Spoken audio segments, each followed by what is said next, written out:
Ito nakakainis, nainis ako. Kakatapos lang ng ulan, sobrang lakas ng ulan buong hapon. At ngayon ay 5:14 ng hapon, Saturday, October 25. And ganyan, itim pa din ang kalangitan guys. Sobrang makulimlim pa din. Sobrang lakas ng ulan kanina. Alam nyo, nakahiga ako kasi nga, pagod ako sa paglalaba. Masama pang pakiramdam ko guys. Sobrang sakit ng aking tiyan. And sila, kahit anong gagawin kong higa, kahit anong ano ko sa kanila, pumapasok sila sa bahay. Kaya kung ako ay ano na lang, bumangon at dinigyan ng pagkain. Pinapakain ko na yan 4 o'clock doon. Oh. May gamot nga yung, may gamot yun. Oh. Kasi may sakit itong isa.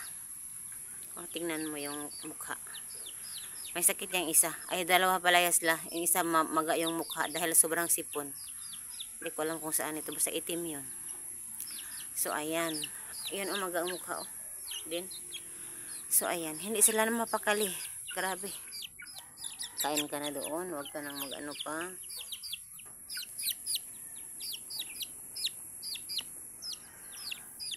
Isa. Kaon na ba? Kaon na. Kaon na. Sobrang pagod ko guys for past days. And alam nyo na, may pinagdadaanan ang tao.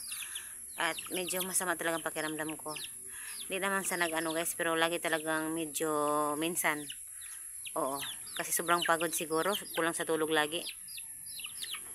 Kasi ang aga kong gumising kasi magluluto ng benta. Minsan magla-live ako while nagluluto, pero minsan talaga hindi na.